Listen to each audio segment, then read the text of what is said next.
a lot of the time, how I use social media does all the work for me. So instead of having to go into physical rooms and having to meet people to show people what I do, which to me gives me brain freeze, I use social media. And what that does is it attracts the right people who then send their emails, their messages, and then we can engage in a one-on-one conversation, which is what I prefer as an introvert. I see these young boys and then with, where drinking is your pedigree, how much beers can you drink, how much alcohol you can consume versus I would love to see where, hey, how fit are you? Right? How many people are you helping? How much are you pushing yourself? How much are you pushing your mind? What have you learned lately? And loving to see that as a representation. We have to understand that people are not just one dimensional. We are multidimensional. We are multi-potentialites. And even though we show up in professional spaces, we do have our personal lives and we have hobbies and we have interests. All right. Welcome, everyone. I'm your host, Mark Moyou. Today, we're talking with Dr. Terri-Karelle Reid. She's the human Ethernet, connecting people and dots. She has built a brand that is synonymous with world excellence in the world of event and TV hosting, speaking, content curation, online branding, and storytelling. Terri-Karelle is also the author of My Brand Compass, the 13 C's to Building Your Personal Brand. And I think if I did enough proper research, I think you have over 228,000 followers across your different brand platforms. So I'm very excited to speak to you today. Thank you. Thank you for having me. I'm excited.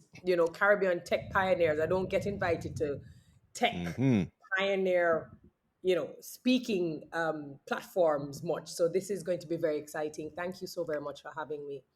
So I read this short little bio, and I could have read many different accolades about you. Instead, tell us who you are. Ah, I am rambunctious. I am Mm, bubbly and personable. I am an introvert, too much to many people's surprise. I like to put good out in the world. I like every interaction, whether it is micro or macro with me, to be one that leaves people feeling happier and lighter about their outlook on life. And what you see is what you get. I'm always trying to push the boundaries where my personal goals are concerned, and quite frankly, if there are any adversities or anything or challenges that come my way, I don't ever go into complaining but more problem solving. So I think that kind of tells you who I am. okay. And if I were to attach some labels from a professional perspective, Mhm. how many different careers do you think you play in? So it blows my mind, and it doesn't always occur to me until I hear people speaking about me.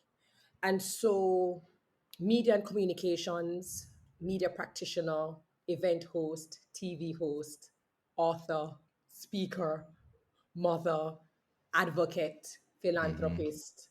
Those are pretty much the labels. I fall in those buckets at some point in time, or they overlap concurrently.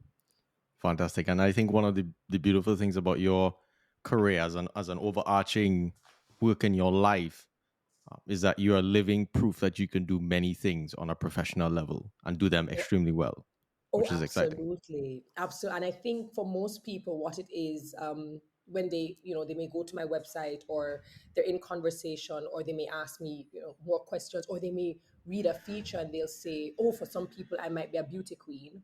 I won Miss Mm, Jamaica World in 2005," but then the story that most people know of me is the fact that I'm actually a doctor, that I studied veterinary medicine in Cuba, came home, and yet I am doing all of these things. And so it is showing you that regardless of what you study or what you choose to pursue, you can self-actualize in different areas and spaces, and it's okay.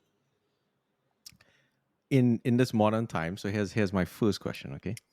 Where do you think your country, specifically Jamaica, you're actually my third guest from Jamaica, so enough respect, and all of y'all are Oh, doctors, so ja. even better, you understand? Yeah. And so where do you think your country, Jamaica, and more specifically the Caribbean region, and maybe we can even extend to smaller regions very similar to the Caribbean globally, where do you think it'll be in 10 years, given the pace of technological advancement, especially in AI?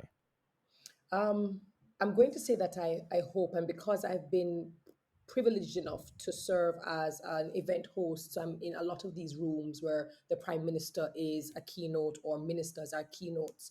What I can say is, I think in 10 years, when people think of Jamaica, it won't only be about roots rock reggae. It won't only be about sea, sun, and sand. And it won't only be about jerk chicken and red striped bear and marijuana. I think Mm, where we're moving in terms of the different sectors that we're building out actively, we've seen a very quick shift in our infrastructure from highways to buildings to sky rises.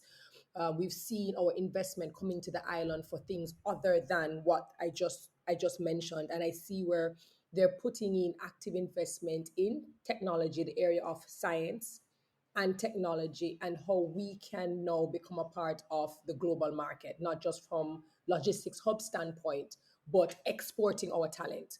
So the prime minister has made it very clear in a lot of his speeches that he absolutely hates when there are huge investors and investments to be made, and global companies are interested in the Caribbean. They want to do business in the Caribbean. They want to expand, and they may be looking for 50 specialized people in a particular area. And the reason why they don't come to the island is because you cannot find 50 people, which is just mind blowing.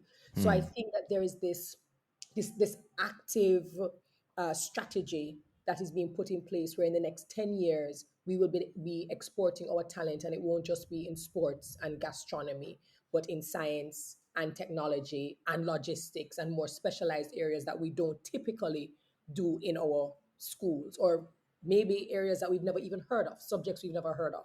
So I think and I hope that that is where we will be in 10 years. beautiful. You said the word exporting, which is a very touchy topic, I think, for many people in our home countries, and this notion of brain drain. What's your opinion on brain drain? And I'll share mine. I think it is a touchy subject. It will always be uncomfortable, but I think we have to look at the reality. I think for many of us as Jamaicans, our love is rooted in Jamaica. I think if you ask the typical Jamaican where they would love to work, build family, do business, it would be in Jamaica. But when opportunities are scarce, when resources are scarce, when many of us might get scholarships to go to other areas and then have the opportunity to start our livelihoods, it's very hard to look at that person and say, shame on you, or Mm, to guilt them into wanting more from a different area that they can't get at home. I think what we're trying to do now, from what I understand and from what I see and from what I hear, is we want to be able to export that specialization, but having people still rooted here. And mm, that's why they're trying to build out the BPO and these different sectors, because they want people to remain here, but to be able to work remotely so they can get the best of both worlds. So I say the day our country, our region works on the areas that overlap, which is social, political, economic, financial, and we find that people can be comfortable here, then we will minimize the brain drain.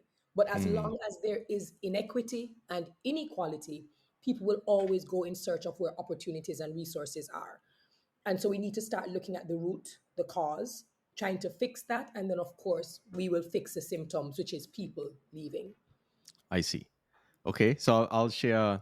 I'm not going to say it's a counter perspective. It's a Mhm. slightly shifted perspective. I actually think, especially in the field of tech, I think brain drain is the right strategy. From the Oh, perspective of, I'm very fortunate to work at the top machine learning company in the world, like I was sharing with you when we were at that conference. And as I had shared, I think there's only 10 of us who are Caribbean out of 26,000 people who I are remember global in when that you shared that organization. story. All right. So 10 out of 26,000 that we've only discovered so far. And I share that because the pace at which I get to learn, the things that I get to learn are Hmm. at the forefront of machine learning. The things I get exposed to are at the forefront of AI across all the things that you see. And I think that is very important because as a representative of my region, I now bring that into the fold, into these global organizations.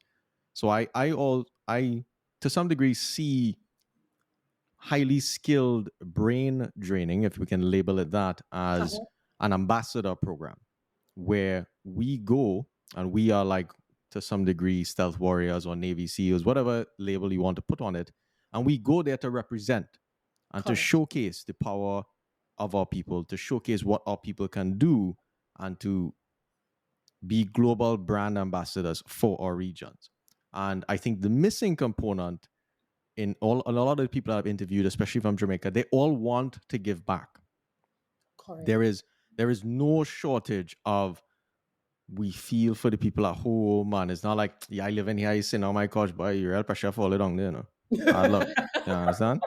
True. But it's actually not like that. They have an extreme deep compassion. Hmm. And because they are even more aware of how wide the gap is, because when you're in high tech, et cetera, like you get to see how far, even if I brought that infrastructure at home, how much time it'll take. And I think from that perspective, I would say working with governments, but more so on an individual level, having these programs, things like this podcast where we can transfer back perspective and say, hey, instead of doing 12 years of school and all this kind of thing, school is a grade, right? School is a mechanism for people to judge whether or not you're competent to complete a task. School has its importance, but also here are the things that you need to look out, and raising the tide for all of us. So that's my current take on brain drain, given the folks that I've been interviewing, who are all actually out of their home countries for the most part. And I think, and I absolutely agree. I think the fear really is leaving and not coming back. And when I say coming Mm, back, not necessarily to set physically. up home physically, but mentorship, Mm, um, different programs, initiatives, partnerships, collaborations to then say, hey, this is what we've learned. How about we do this? I think that is where the fear really comes from, because I absolutely agree with you in terms of being able to see what is out there, what is implemented light years ahead, the kind of conversations that are taking place, and are we prepared for those conversations? But I think it's the fear that when people leave, it's yeah, deuces. yeah, they're out. Exactly. Or you also have persons who do in fact want to help, and they want to help with infrastructure and tech and these different platforms, but the bureaucracy and the red tape and the politics and the back and forth, and it becomes so hard for you to volunteer. And this is a Mm, fact. You yeah, have yeah. people who want to give money and hospital beds across various sectors, but by the time they get from point A just to point B, they've already lost 5 years. You go, you know what? This is too hard. It's too hard to give back. And I think that is an Mm, area that we need to address. So sure, have them go learn, but then also make it seamless, regulatory, because we do understand, especially with tech and other sectors like finance, you want to regulate, but there has to be some seamless, encouraging space that allows that flow of information and implementation, I think, in a faster period. I would agree. I would definitely agree with that. Okay, so you are an expert in personal branding. I actually watched some of your videos, and the thoughtfulness with which you put into, there was a multi-career video that you had where it was showing you in different outfits, sort of describing, I think how you try to embody yourself and share who you are with the world. And I Yeah. found that very profound from the perspective of, one, it was incredibly creative. Thank uh, you. Two, it was, I think, very truthful in how we may all feel on the inside, but we actually maybe not don't express that out into the world because, hey, I study this, I have to be this, I do this, I have to do that, my family go laugh at me, type of thing. Correct. And mainline tell you, in the Caribbean, when your family and friends, especially your family, start to make fun of you and thing, I That's don't it. think it different out there. Like, I think we just have a gift of beating people down with words. That we're Correct. very good at that, I think. Correct. So with that, why is building your personal brand important in today's age? I think. I think it's important because it one allows you to acknowledge that you matter. Who you are matters. A lot of people tend to look at personal branding as just self promotion. And what I hope to do is to help people, redefine it and look at it from a very different perspective. A lot of us are walking around, and you kind of alluded to it, because we have a very weird relationship with humility, and we have a very weird relationship with fear and shame and culture. Okay, and within our culture, our family and our friends are probably the most influential of all. I think when it comes to branding, what I am asking you to do, or what I'm asking you to think about, is the importance that you have while being here on this earth. You're not here to just exist. You're not here to just pass through. You're not here to do the bare minimum. But in my opinion, you are here to leave nothing else when you leave this earth. That you would have given it your all, you would have laid it all out, you would have explored different facets that interested you, and whether you failed or whether you succeeded, you would have learned. You would have taken that feedback and go, how can I apply it to something else? And then to be proud of who you are and to celebrate yourself, and then to communicate that, because that's really what branding is. After you've accepted that you matter, and you figured out what interests you and how you're going to do what you do, then you have to kind of communicate it in a manner that makes people say, hey, I'm here and I'm willing to serve in some way, shape, or form. What tends to happen is people go, no, but if I talk about myself, it's going to look like I'm coming across as arrogant. I'm going to come across as looking cocky. I need to be humble. And we want everybody to be humble, which means most people hold a lot of what they do very well to their hearts. Hmm. And what I will say is, you branding yourself and speaking about what you do doesn't mean that you can't be humble. It just simply means that you're not denying your excellence. You're not denying your greatness. You're not denying your fortitude and your resilience, but you're just doing it in such a way that you do not make other persons feel as if you're speaking down to them. And I think that is where a lot of people, there's a very blurry line. So I'm not going to deny my excellence. If you ask me if I'm a good host, I'm going to tell you I am an excellent host. And I'm going to tell you that what I bring to the table is width and depth and creativity and storytelling. And years ago, I would not have said that. I would have just said, it's okay. No. So we deflect compliments, we decline compliments, and what I'm saying is accept it and then communicate it in a way that adds context and clarity. That is really what branding is, and opportunities that exist when you open your mouth and when you put that talent on display are absolutely endless in this borderless world. Ooh, borderless will. I like that one. Well, borderless digitally. Go on. Digitally, right? So I'm receiving opportunities, Mark, all over the world, because I am communicating what I do and how I do it and why I do it. And I am amplified, my voice is amplified because of tech and because of digital platforms. So now people from Malaysia, Africa, all over the world now come and say, hey, we would love to engage you for this, which would not have happened if I sat down going, I know I'm good, but I'm not going to tell anybody. Hmm. It wouldn't happen. It really wouldn't happen. Yeah, even in my research on you and being exposed to you in a live event, I think that's there's so much more power that's communicated in a live event because Mhm. one, here's what impressed me about when I saw you speak. Um, we weren't in the most grand of venues. uh, you were speaking as if there were 10,000 people and there was about 100, maybe 50 who were engaged and 10 who were actually properly engaged. And what really struck me is that you stepped out as a true professional. Yeah. And you don't necessarily see many people have that emotional fortitude and that commitment to excellence to deliver regardless of the actual scenario that's sort of occurring. And I Yeah. I wanted to applaud you publicly for that, Thank and you. and to say that that actually left a big impact on me, just because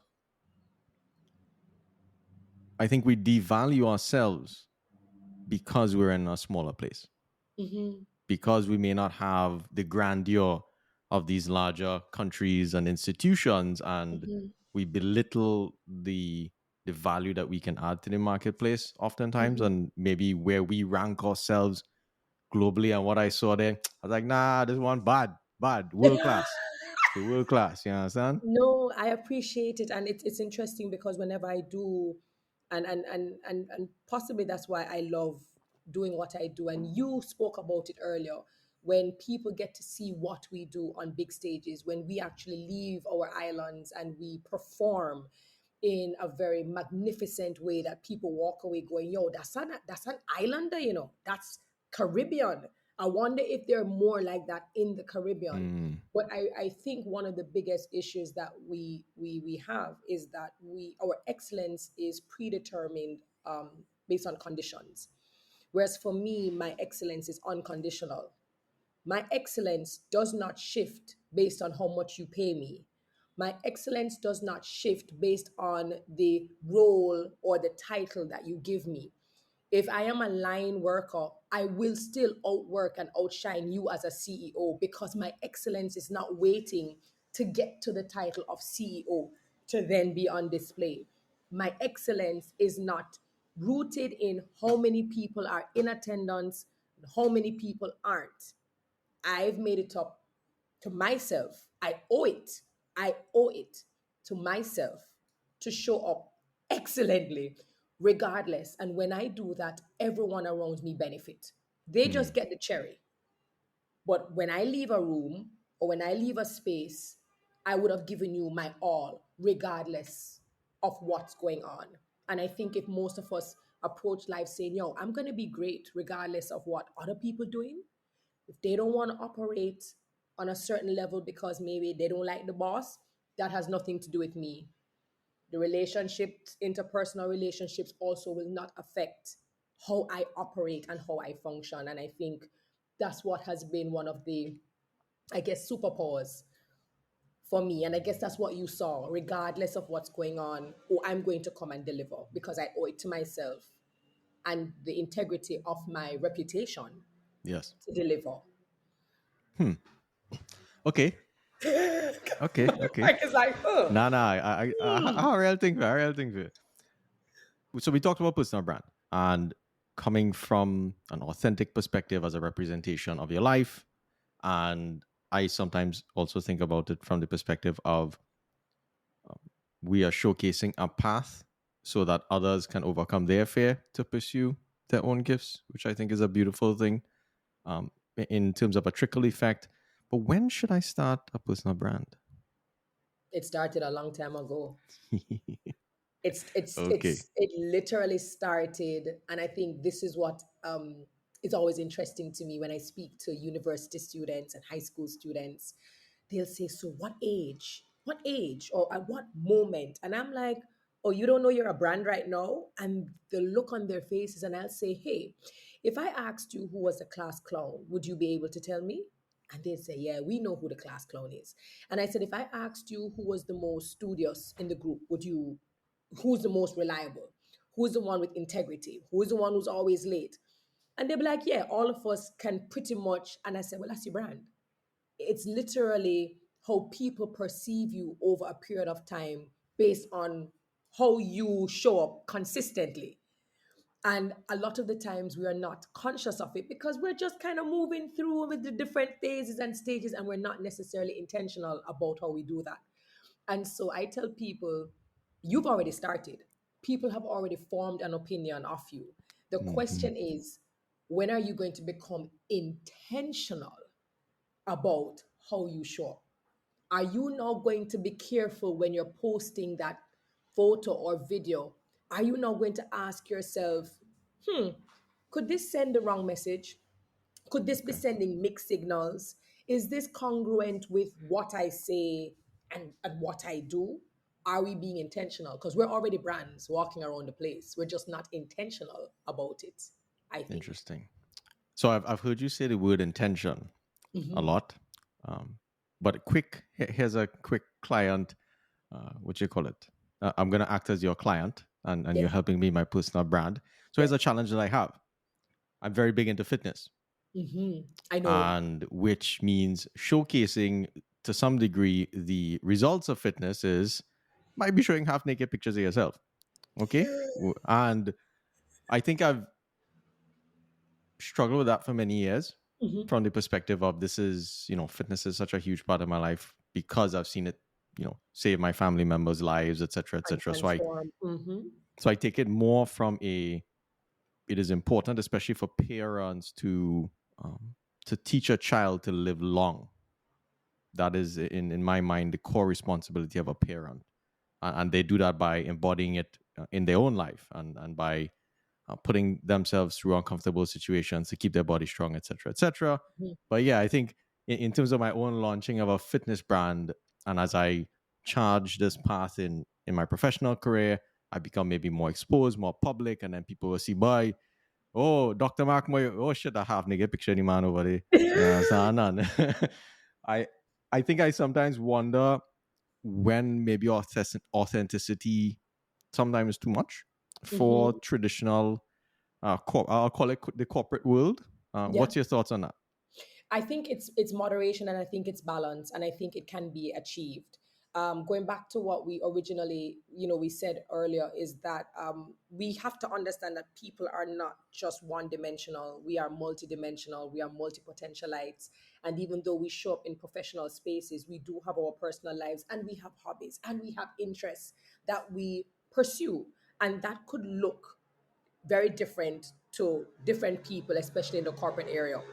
So for you, in my bio, for example, if I was even starting off with my bio or on social media, I'm not sure if you put in your bio, that you are a data scientist, no?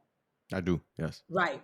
So you probably have data scientists, but then I wouldn't just leave it at that. I would have made sure that there is some reflection of the content that I'm going to post. So Hmm. yeah, data scientist by day, fitness enthusiast by night, or what? But what you are doing is you're controlling the narrative. So the moment people hit the page, they know that you've already declared that you're a data scientist. So we know you're bright, we know you're brilliant, we know you are, as we'd say in Cuba, a super taco.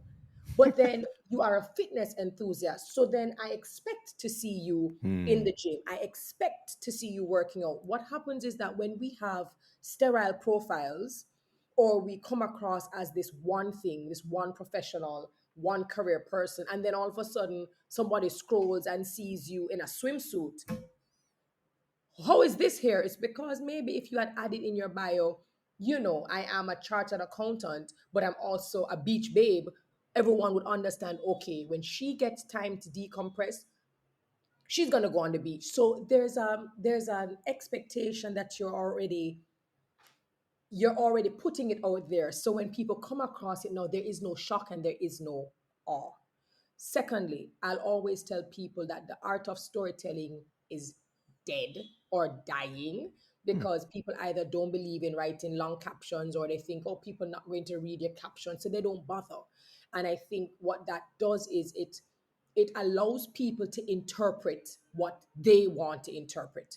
So if on the web we see a lot of men and women and all they're doing is putting up bodies and showing their bodies, for many of them we know it's thirst trapping, or that's what it may come across as. Mm-hmm. You're showing Mm-hmm. off your body because you want to attract people to it. When what you just said is you've seen the power of transformation, it has saved the lives of your family members. How different is it that that becomes a part of your message? That when I show up on this page and I'm showing you my abs or I'm showing you my journey, it's because this is a promise that I am making to myself and to other generations, that your health is really your wealth.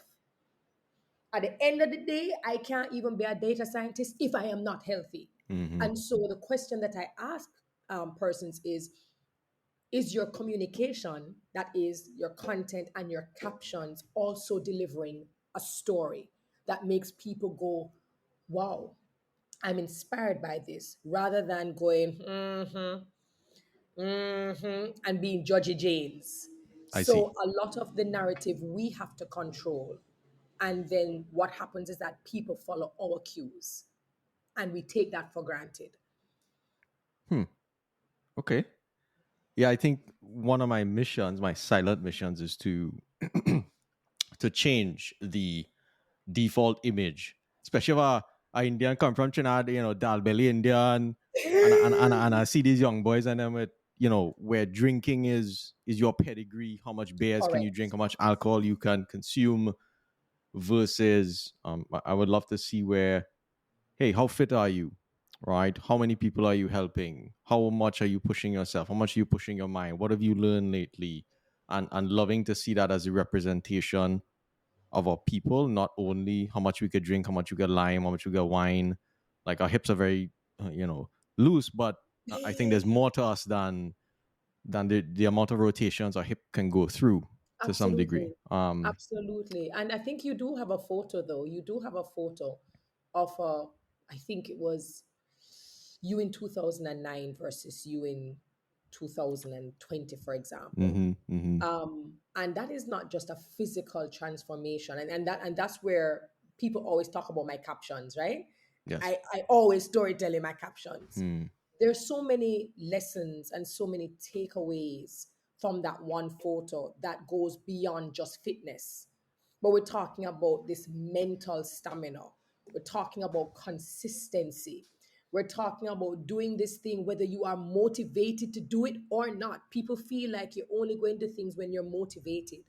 And just even seeing that before and after, or not after, but your current, there's so many stories that you can pull where it no longer becomes, oh, that's just Mark in a gym or whatever, but it becomes, do you know how much I had to do and overcome just to get to this? mm-hmm, And whether someone is on a fitness journey or not, we can all respect that and we can all relate to that. So I think it takes moderation and balance between what your career looks like professionally and what your hobby looks like. And then ensuring that in your communication, you are weaving it so that people get a bigger picture of who you are and why this other thing is important to you. hmm, hmm. I have a comment to Mhm. put your way. Have you read this book called So Good They Can't Ignore You? Yes, What were your and thoughts Good on the to book? Great. I like that book as well. Good to Great. Yeah, I'm reading through that one. What were your thoughts on So Good They Can't Ignore You? Be so good they can't ignore you. So I mean, I don't. mm, Okay, so I don't Mm-hmm. agree. I don't always agree with everything, but what I do agree with is the concept, and I'm going to tell you why I believe it. Okay. The concept works when you are at the pinnacle of your sector, your industry. When you are absolutely fantastic at what you do, you will find that people's biases, because everyone walks around here with their own biases, people's hesitations or reluctances to hire you or to consider you or to promote you to a different space or to even refer you, you find that eventually those things have to subside because you are too good. Hmm. Can't be denied. You can't be overlooked. Every room they go into, your name comes up. You are recommended. You are referred. That even when people have their own inclinations, biases, preferences, because you've come so good and you've established this reputation that is, I mean, undoubtedly impenetrable, people can't ignore you, even if they wanted to. They can't. They can't. I see. And I've experienced that in my lifetime. Mm-hmm. So one of the things that came out of that book for me from that perspective is sometimes it takes a long time for you to discover. Sometimes I think we know our gifts, but we're not necessarily guided to pursue them, either being it may not be monetarily worthwhile to do that, Mhm. right? Versus it fills your spirit. If you had all the money in the world, that's all you would be doing. And another thing that stuck out to me is sometimes this notion of switching careers very quickly when you don't have enough career capital accumulated in that other endeavor that you're hoping to go do. Those are two things. But one of the things that stuck out in my life is this notion of being able to take a lot of shit, meaning doing something for a very long time that you don't like to do in order to get to a place where you can do what you want to do.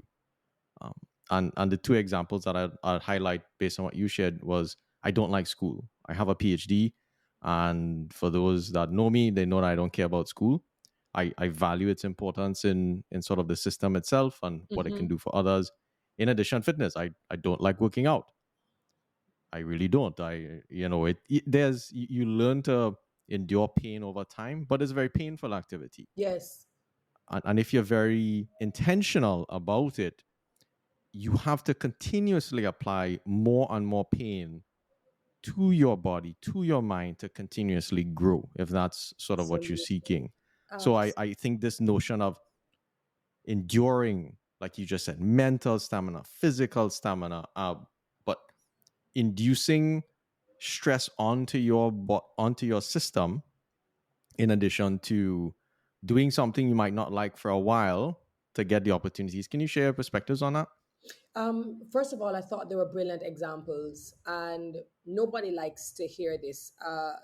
And I understand because in the world that we live in now, even when I scroll on social media, I'm seeing 21-year-olds seemingly, making seven figures, and they're doing this with a computer in Bali, and they didn't do this and they didn't like that, and so they just went and created. And the more and more people see that side, whether it is true or not, it becomes very appealing. Mm-hmm. Everyone wants that instant gratification where somehow you fall into finding the perfect job that pays you the perfect amount, that gives you the freedom, and you just live in life. And so the moment people get into jobs and they feel a little bit of resistance, or they don't get the pay that they thought they would, or they just got the degree or the master, so they assume because I have the masters I should now be on this level, and they don't get it. It becomes a, I'm not doing this, forget that. And that is how it has become. And I am not saying that anyone should stay in any space where they're being exploited, and I needed to be very clear about that. But what I've come to realize is that where I am took years to hone and craft. Where I am took doing jobs for free, okay? Because sometimes just to get in the room or just to get the experience, just for you to have a lay of the land when you are not known, sometimes you have to do something for free and then you get the leverage. As opposed to, no, no, no, I'm not doing anything for free. There are things and decisions that you have to make. There are times when you are honing your craft in the dark. You are the seed under the ground when nobody no know even exists. But because you are watering and because you are nurturing, and sometimes that's going to be in spaces that you don't like. You may not like the team that you're on. You may not even be pursuing the thing that you always thought you'd pursue. But guess what? It still doesn't mean that you can't learn and learn about corporate and life and people, and how to work with people, and how to be a team leader, and how to be a lead. All of those things you are still learning, even when you don't like what you're doing. And when you jump out very quickly, you rob yourself of the opportunity to understand resilience and understanding elasticity and flexibility, and knowing how to adapt and do many different things because you want the easy way. And the easy way, I hate to break it to people, but if it looks too easy, chances are something is wrong with it. Hmm. And so, to your point, and I thought they were brilliant points, is that, yeah, it takes a very long time. And even as it takes a long time, you are still learning if you are open to learning. And even as people compliment me saying I am amazing on a stage and I'm great at what I do, I am constantly reading the room. I'm constantly readjusting. I am constantly learning from the people who are speaking on the stage, and I never take it for granted that I have arrived. And I think in order to be so great that people can't ignore you is to understand that this is a marathon, it's not a sprint. and that you are to constantly reassess and learn from other people around you. And if you're looking for the fast life, well, you might get it for a short period of time, but it will not be sustainable. And I Hmm. don't know if you will have a legacy where people go, that impact was just solid and amazing. Not if you want instant gratification all the time. I see. I see. You mentioned something earlier on that you're an introvert, Yes. and I would have naturally classified you as an extrovert. Let's say if we're using labels, I know we're more than that, We are. and I would have probably classified myself as an extrovert as well. Mhm. From the perspective you're around a lot of people, the energy which you bring into a room. One of the silent, I will call it a fear that I have is that for the younger people, and I'm more focused on younger people because I tend to find that the older, well, people who are of age, More mature, more mature, yeah, let's find the right more labels here. senior. I ain't get in trouble.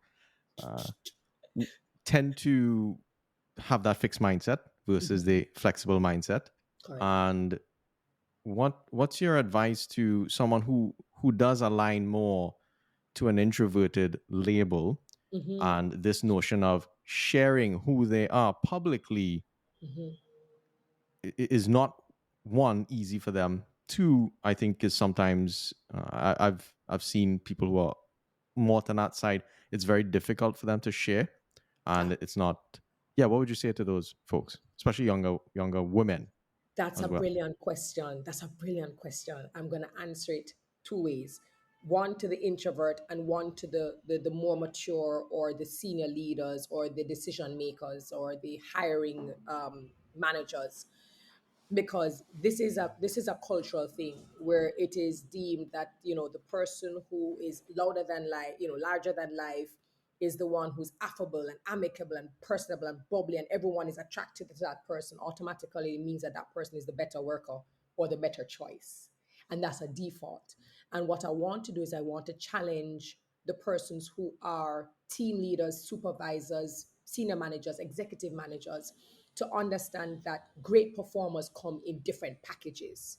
And Mm, it is your duty as a good leader, as a great leader, as an excellent leader, to look at the person in front of you and assess the skill sets and the skills that this person has, even if it doesn't come with this fireworks, pie energy everywhere, because there is power and there is strength in introversion. A lot of the times, because they are usually watching, they're active observers, they're active listeners. A lot of the time, they are registering things in a room that the average person does not, because they're not doing this all the time, and there is power. And I think that we need to be more balanced in how we promote and who we promote, and it shouldn't just be based on somebody being more likable or more affable in social spaces. That is for the people who are hiring, because I think that that needs a cultural shift. For my introverts, what I will say is, you have to be very careful how you even take on the label as introversion, because people naturally think that introversion means you're just shy, you're locked off, and you just can't deal with social spaces, which is actually not true. So I think, one, we need to be very careful how we look, how we take on the label. That's number one. Number two, the reason why I use social media so well and I'm a power user is because for an introvert, we don't network very well in hmm. social spaces. And people have noticed this about me after I confess that I'm an introvert. They've noticed I come into a space extremely early. I'm never on the red carpet. You probably will notice it now that I'm speaking to you. And no, I'm always working. You never see me off in the side having small conversations. And the moment I have finished my job and I say, have a good night, get home safely, it has been a pleasure serving you, I disappear. Even people who come looking for me to compliment me have to send me like a LinkedIn message to say, sorry, we couldn't catch up, because after I've given all of my energy, the idea of networking with people afterwards scares the bejesus out of me. I want to go far away and stay in my room, pick up a book, and just keep my company. I use social media in the particular way because I want to be very particular about who I attract. And so a lot of the time, how I use social media does all the work for me. So instead of having to go into physical rooms and having to meet people to show people what I do, which to me gives me brain freeze, I use social media. And what that does is it attracts the right people who then send their emails, their messages, and then we can engage in a one-on-one conversation, which is what I prefer as an introvert. And lastly, what I would say is even if you are an introvert, you still have the power to choose wisely what you want to share and how you want to share it. You are not required to share your information or who you are the way an extrovert would. That is not necessary. So do not compare, do not compete. You know where your strengths are, work to your strengths, share your strengths, speak about your strengths. And it's okay if you even admit, I can be a little bit reserved, I can be an introvert, because what you also do is you know set up again with clarity people's expectations of you. But I'd be very careful because being an introvert does not necessarily mean that you're shy or that you can't carry out functions in a public space. And I don't think that people should make those things, should separate those things. Mm. I was I was enlightening, and I wanted to share an experience that happened to me during the conference with which I met you. Mhm. So I've discovered that I have this very strange stress response to events, and this is Mm. something that I actually wanted to. I'll take up with you later in the conversation. But I put on my first conference, and getting closer to the conference, all of a sudden I started to get sick, and my voice started, throat started mash up. I taking all kind of steroids, all kind of thing. Boy, my throat ain't wanna budge. I Lozenges. lozenges, lime, I chewing ginger, garlic, all kind of madness. My friend make a soup for me. I go in Atlanta. The man make my Rasta partner make a soup for me. I I trying tell. anything. My throat saying, nah, you ain't talking, you ain't talking. And as they getting closer, my throat started to seize up more and more. Man, the event done by open up. And in the event when I met you, as I was getting closer and closer to my talk, um, my head, I started getting very intense headaches. And when I was done, I was sick. I had to leave immediately. And Mhm. I've been doing a lot more exploration on in my own personality on energy and conserving your energy and Mhm. protecting how much of that you give to others. Because I'm very giving and open, but I do also notice now that I receive and I pick up and I hold on, and it actually drags me down. And so discovering, I don't like to say the more introverted, the more silent part of myself, and finding where that power is. Can you talk Mhm. about how you balance and maintain that energy in events and also keep your voice ready? Listen, listen. First of all, you did a magnificent presentation. I told Alex, who's my executive liaison, and I mean, whenever I'm in the room, I listen to every single speaker, which always surprises a lot of people, regardless of whether I'm hosting an 8 hour day or a 9 hour day. I listen to every single speaker. I walk away with takeaways from every single speaker, and I usually share my takeaways. And everybody's just like, you know, how do you do it? And I think it's because the part of us that are active listeners is extremely important. But what I wanted to say was that I found your presentation amazing, and I told Alex that it was my favorite presentation in Appreciate that. terms of just being precise and concise, and the manner in which you presented the information and even the slides. I thought it was just well done. And if you hadn't told me that, you kind of start to feel like a little way, I would not have known. You looked like you were born to do presentations on Hmm. a stage in front of people. So I just thought I should let you know that. One, the protection of peace and sanity, my joy and my happiness is paramount. It's number one. The persons who follow me on social media, they know I protect my peace. And whenever I feel as if I need to disconnect and recharge, I tell people. I don't do the whole, I am on a, no. Sometimes I'm unavailable because I need to recharge and I need to refuel, and people respect when I am honest enough with them. Number two, I am intentional about the spaces that I go into. Hmm. A lot of the times we get invitations for everything and everywhere, and I say no to about 85% of them Wow. because, again, I have to protect my energy. I don't want to be everywhere. I don't want to be everything to everyone either.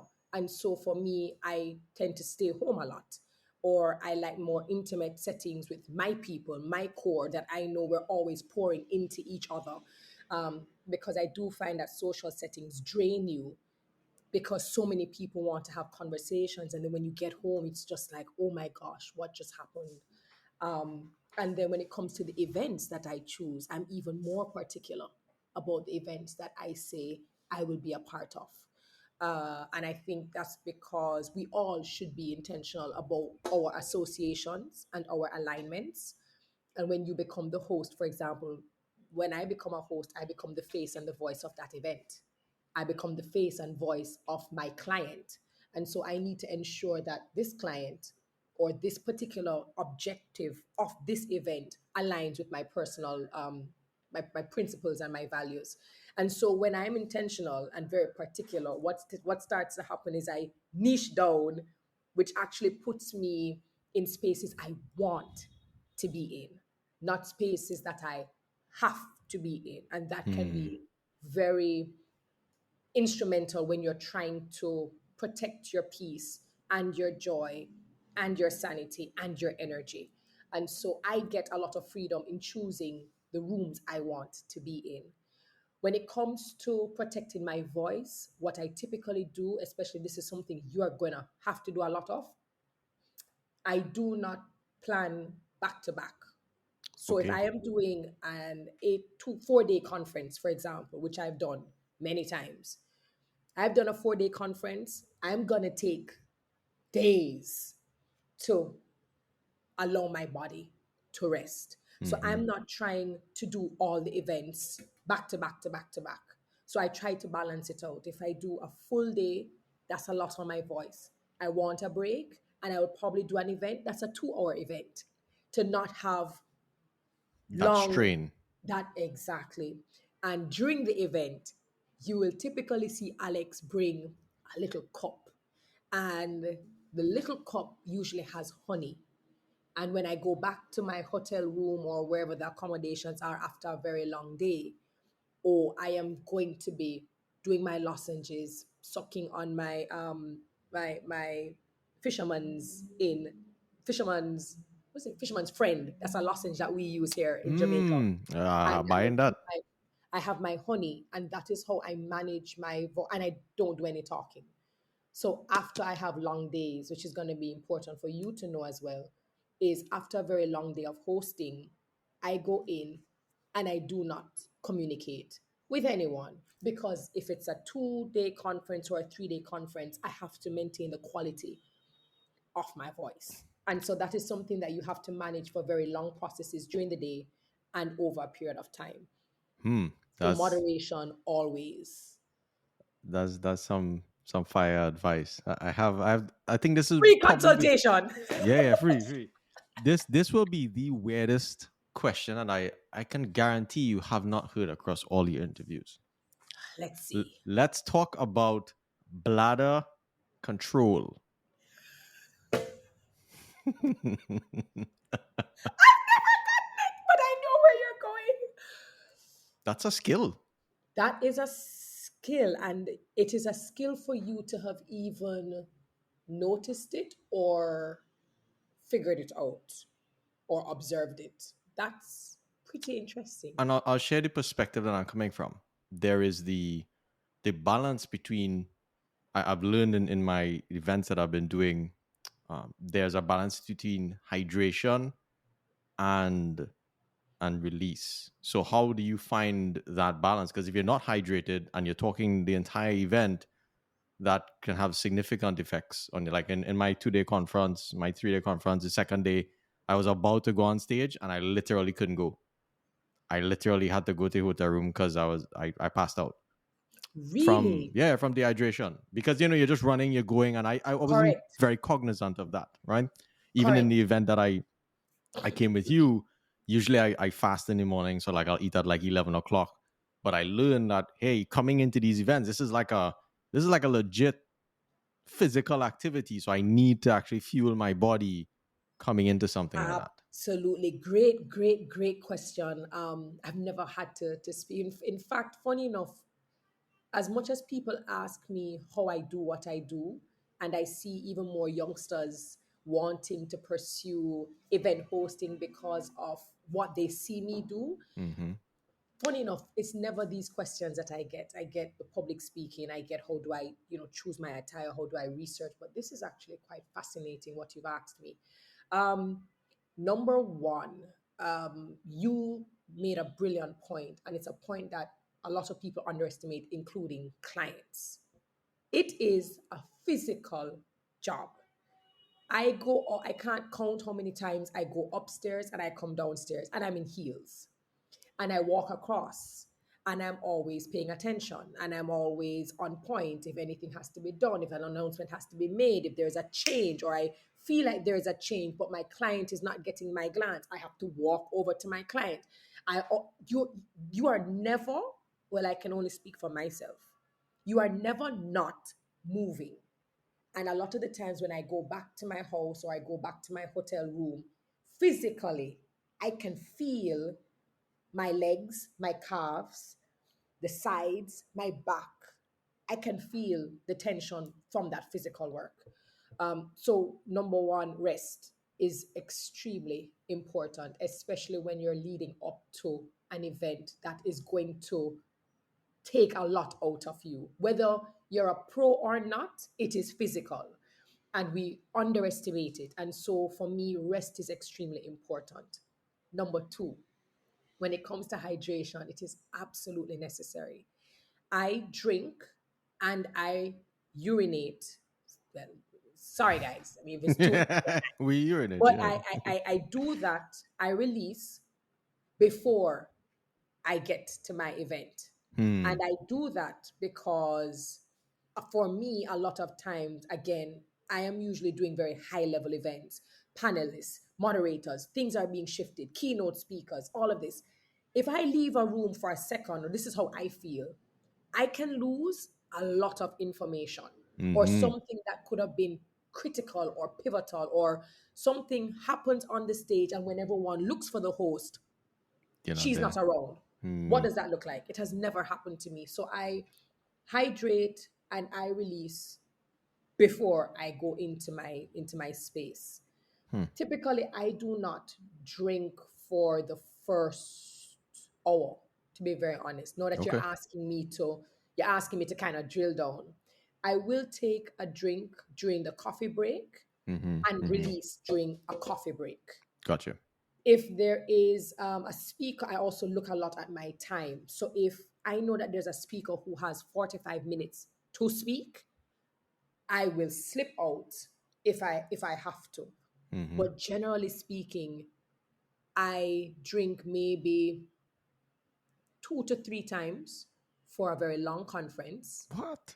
Yeah. So Wow. most people will probably notice it now that we're having this conversation, is that I'm always in the room. No, I I noticed always, that. I see you by the stage the whole time. I say, but when this woman yeah. going So on be I a will human? Correct. So I will slip out for coffee breaks, and most of the time everyone is dispersed. Mm. Or I will slip out for lunch. But I have to, and it's not always water. Water Okay. passes through you much faster than any other liquid. If Hmm. I drink water, I'm going to have to excuse myself a lot more. Interesting. If you can get juice, Gatorade, um, juices that will still keep you hydrated, but you're not going to be having the urge to release as often. Mm-hmm. That's what it is. So you see me drinking water when I know I'm coming up on a lunch break because I have time. Yes. But in between, I'm having juices because it reduces by far the amount of times I have to go to the bathroom. I'm not You just made it re- a science. I think this is the depth of excellence to which you go to, because I don't think many people actually realize the majority of heart attacks actually come from dehydration.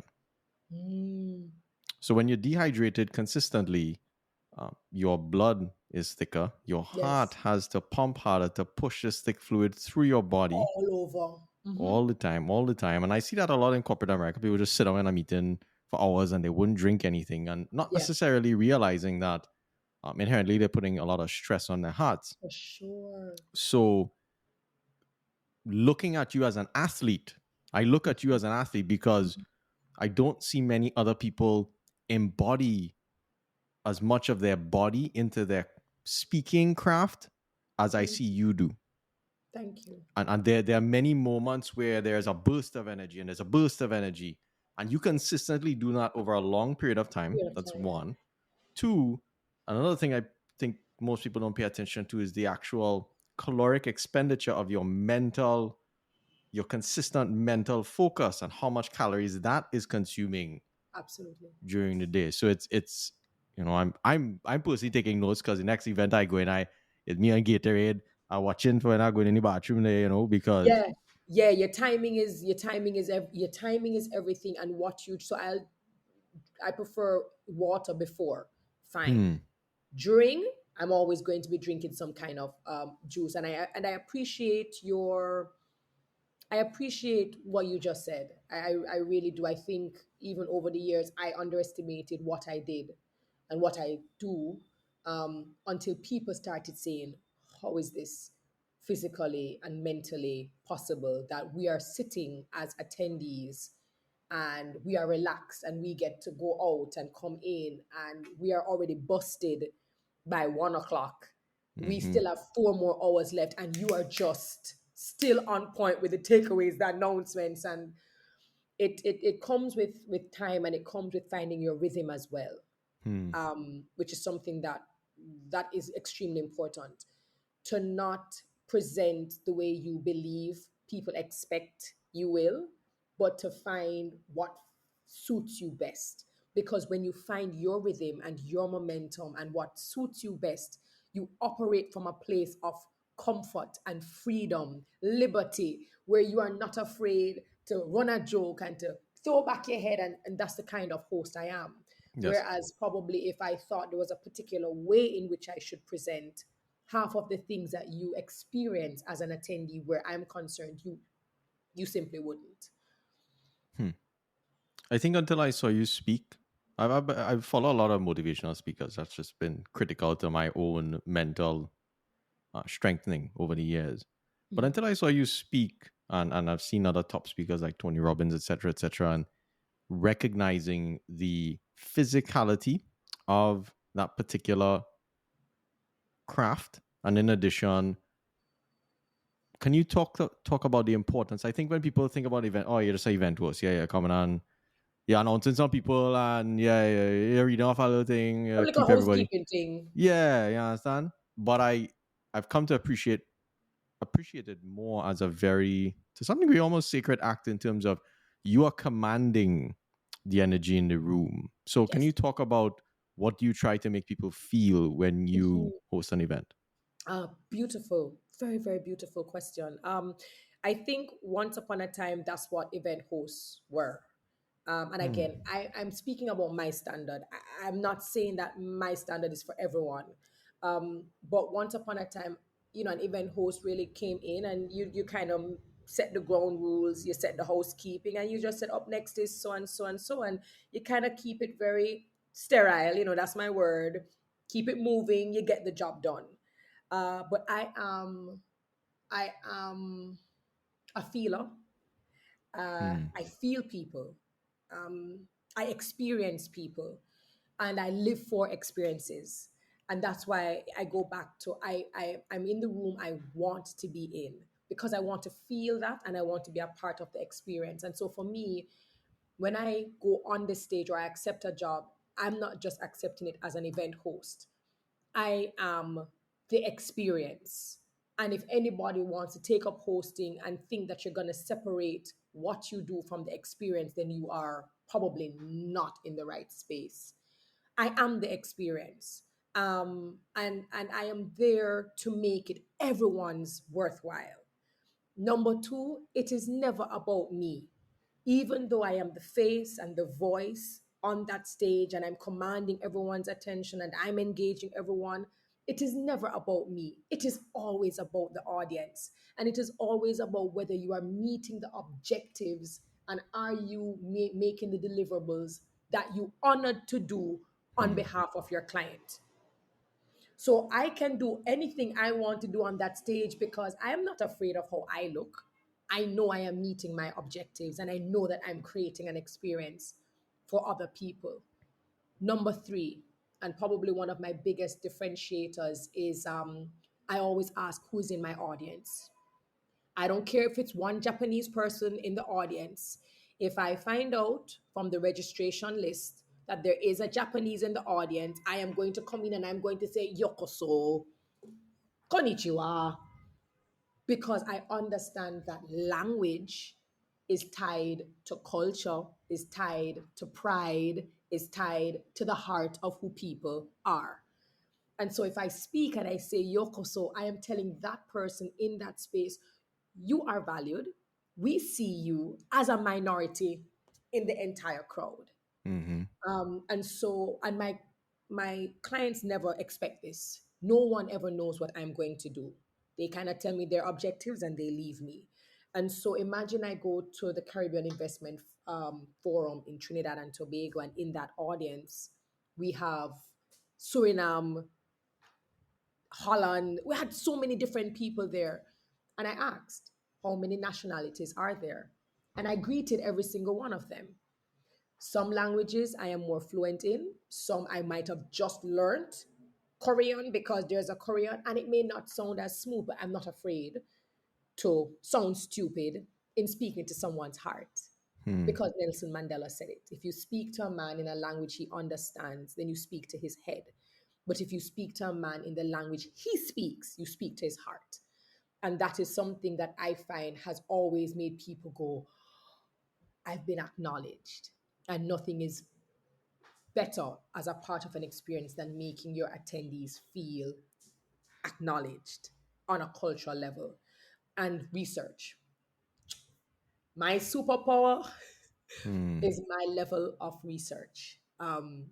I know my client, I know they sometimes give me speaking notes. Most of my clients don't. And they are shocked when I go up and I say, for example, this client in 1999 did so and so and so, or did you realize that in 2020 and 2022, this is things that they never told me.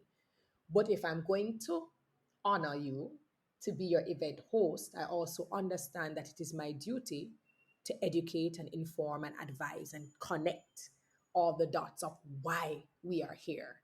And so those are the things that I incorporate for it to be a part of the event. And finally, brand colors.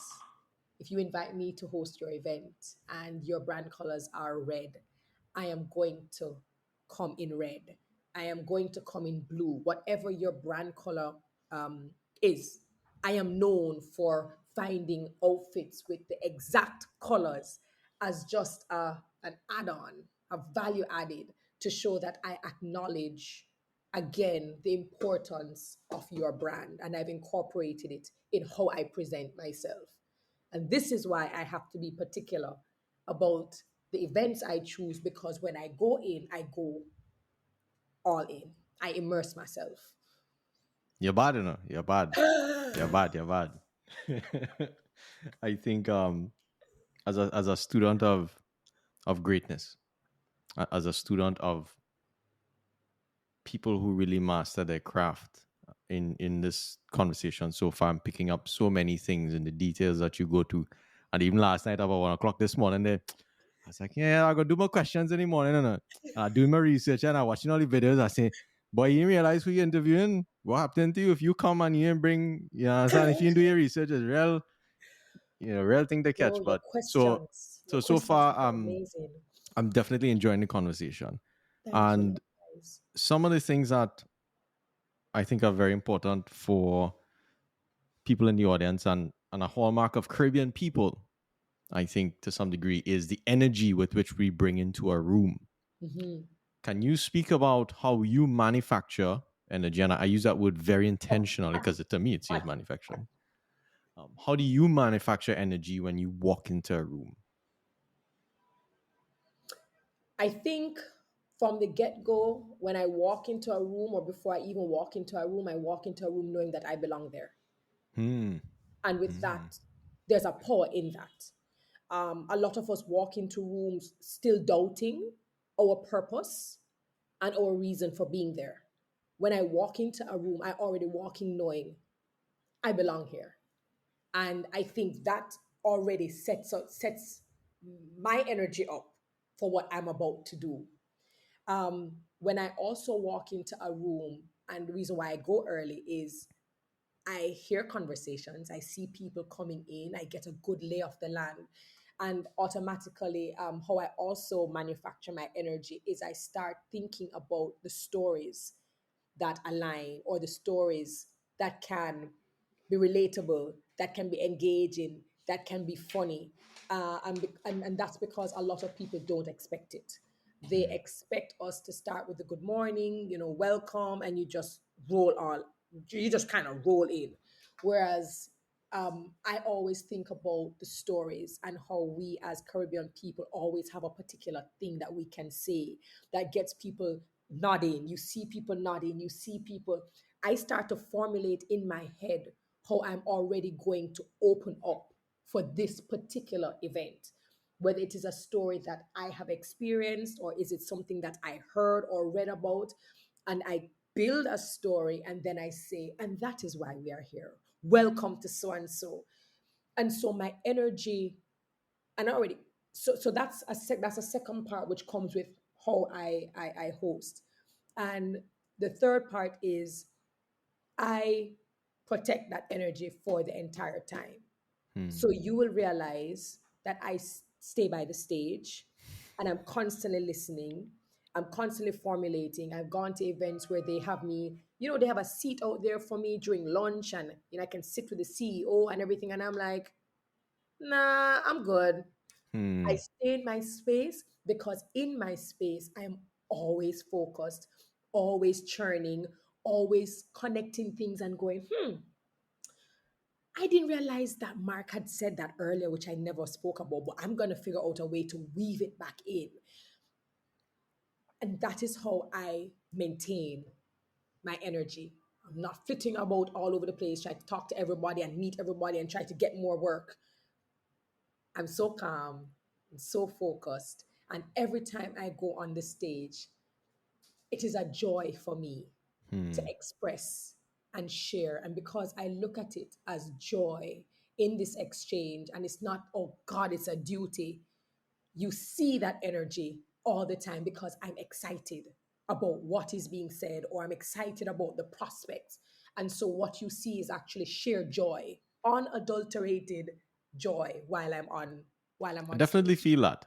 And I think you made a tech conference feel joy. And I was like, oh, whoa, cool. We're here. Yeah. All right. This is interesting. And I think people truly underestimate, as I'm in AI, machine learning, all that stuff. And like I was telling you, if I do my job really well, to Yes. some degree, I will replace many people's jobs. Hmm. In addition, I will also open up the avenue for people to discover new parts of themselves by being accelerated by AI. And I think in this age where people are not necessarily talking about replacement, but they know shifts are coming Yes. across many different domains and Yes. jobs, there's a search for like, oh shit, what's the skill set that this thing can replace? And I think you might find a lot more people becoming event hosts. And the reason why I think Oh, yes. this is an underestimated path, and one of the paths that you can take, is that sales. All of these companies that Fortune 100, blah blah blah, it's all about sales. everything that we have in our homes has come from either money that has come from, first it was our parents that supported us, then money that you earn through your company or through some other organization. Correct. And each of those organizations had to sell. Correct. And what you do in an event is you are communicating that brand's personality, energy into those people to hopefully manifest to some degree either alignment with that brand for future sales or even just alignment with the brand in general on a Awareness. personal level. Correct. Correct. So I see it actually as a very important role that for corporate people to choose and to recognize this power to communicate and transfer energy to people as a very serious skill. Yes. And not to just thinking, oh wow, she's well, she could talk and she move. It's more than that. It's very, and in this conversation, I've learned the deeper levels of how calculated it is and how It's intentional. very intentional. Very It's intentional. You're having saying intentional more and more. Yeah, man. It's important, and you know, there's another part of the career as we grow into the people we are, that as Caribbean people we have a hard time doing, and that is pricing ourselves, Mm, placing a value on what we do, especially when you do something that's abstract or something that cannot be seen as tangible. I consider myself to be a part of the creative industry because everything that yes. I do is a lot of the time intellectual. How I put things together and how I take what the CEO said as a keynote and then I tie it back into the panel and then I tie it into some news that was global. All of that is taking place here creatively. And so I consider myself to be a part of the creative industry. And a lot of creatives, one of our downfalls is we can create and ideate and we can execute. And when it comes to the business aspect of pricing and how we structure our business and how we do follow-ups and how we deal with our clients and treat with our clients are two completely different things, and there's a huge disparity in the Caribbean. And I've heard global clients complain about this, that Hmm. they will engage people within the Caribbean, usually in the creative industry, and it's either you can't reach them, they don't respond, they don't email, or when they email it is not timely, and then they kind of do the job, or they're kind of doing the job but then they ghost you when you're trying to get the deliverables, and then it's to get the invoice. And I think what we have to do more of is, as Caribbean people, we understand that we are creative and we can ideate and we can do all of these things, but there has to be structure and formalities as well with how you deal with people. Hmm. And whether you are a one person business or not, you treat it like it's a Fortune 500 business. Number two, in terms of pricing, I think there has to come a point in time when you no longer fear giving your price. And you cannot fear people saying, well, we can't afford you and can you lower your price? You have to be okay with saying, hopefully, we will meet another day. There is a fear that you will lose business. There's a fear that you won't make money if your prices are too high. And I'm here to tell people, when you set your price, which is always to be reassessed based on your demand and based on how much you continue to grow, Hmm. when you make your price, you are to honor it. If you're going to give people a big price, make sure that when you deliver, they go, wow. So now I've moved from going back to your original question, like before, about event host. People just think it's a little thing and thing. Before it used to be that, and so people used to kind of give a little thing and thing. Hmm. At some point in time, you may have to redefine how you take on a role, even if you didn't have an example before you.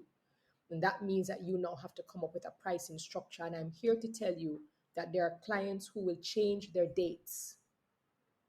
There are clients that will eliminate items that were originally on their budget to accommodate you because you've gotten so good, you cannot be ignored.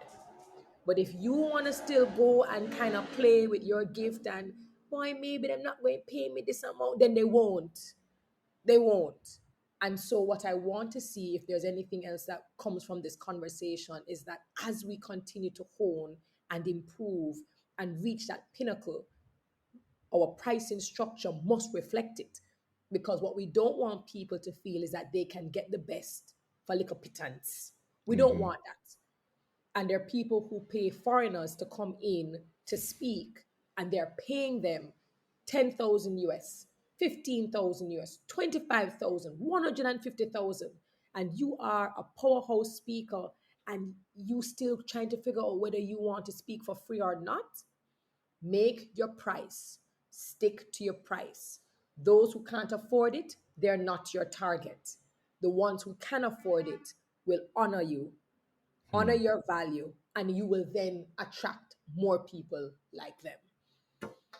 Very well said, and I think it fits very well Mhm. with this notion of being a tech pioneer because I consider you a global speaker. I do not consider you a Jamaican speaker. You come from Jamaica, you represent Jamaica, Correct. but with the prowess and attention to detail and intentionality that you bring to your craft, um, which is representing global brands or um, taking that serious role of not being aligned with the organization before coming in a short period of time, feeling their audience and delivering their message to an unknown audience, to you to some degree.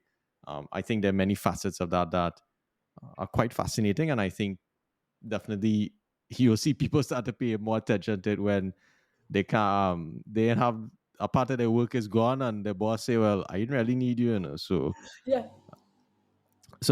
that's quite interesting. Thank And you. I do think that's a fantastic strategy for a lot of people in the Caribbean because I think even your Caribbean counterparts will say, but yeah, why you charging that? Like you from here, where it is. And the same Caribbean person who working out there ain't changed nothing. They just in a different location, different brand. They come There make you about go. 10 times more money. You understand? Yeah. You got to So honor your brand. Honor your brand and honor your craft, and people will follow suit. If you do not respect and honor your brand, do not expect other people to do it for you. hmm. They're not. Well, I think we have about 9 minutes if we go by the clock. All right. So I have only about, I ain't lying to tell you, about a third away through my questions. So, Okay. however, I want to make sure that the the young people Mhm, who are in this situation where they are being exposed to a new reality of the world, a new reality of career, mhm, one in which where um, previously I would have said that following your passions is an American thing. That's an American narrative because I think in America you have a lot of the infrastructure with which to monetarily get paid for that particular gift. Whereas in the Caribbean, I don't think a lot of that infrastructure is there for us to manifest our talents in a financially viable way. So we always have to, keep the money on the table and do the thing on the side. hustle. Now, with that being, yeah, and that hustling, I in here, I hustling too. Don't study that. I hustling on this podcast, everything.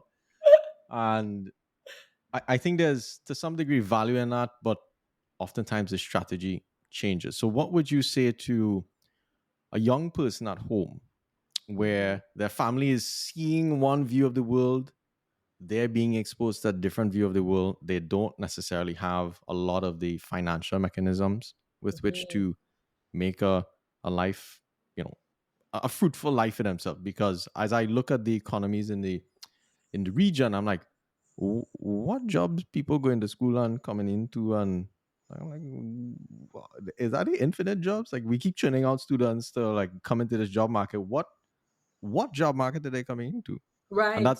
that's a question that I constantly ask myself, and this is why I'm so passionate about um, tech and code and media. So previous systems of wealth have been built on human capital, having more capital, and all of those things are just mechanisms of leverage. Mhm. Whereas code and media, those are permissionless systems of leverage, meaning I don't need someone's permission to code something, put it out there, make some money. I don't need someone's permission to do a podcast with you. or for you to host an event, or for you to even put out your own podcast, your own. I don't need permission, or you don't need permission to do that, to affect the world and to make a name for yourself. So what advice do you have to the young people at home? Because like I Mhm. said, the folks who are of age and more mature, they're kind of in the system and they Yeah. can navigate. They have contacts. That is a massive. You know that that is a massive question, right? That is a True. that's a huge question, and I totally understand.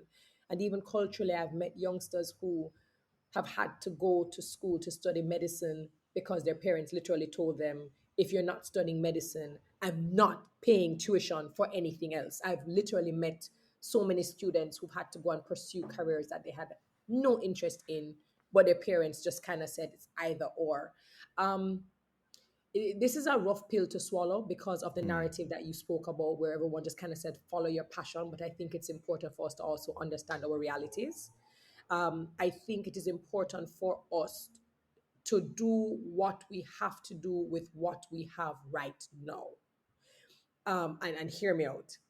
For a lot of us, the opportunities that we get later on to have the freedom to pursue our passion came because we decided to just try something now, to be okay with just temporarily learning some things in a space that may not be what you want to do, but I always think that there are lessons to be learned regardless. What I have come to realize is that in any space that you're put in, whether you like it or not, whether it is your passion or not, if you still apply yourself with with a measure of honor. I will always go back to honor and value and commitment and dedication. What you typically find happening is that the universe conspires for you.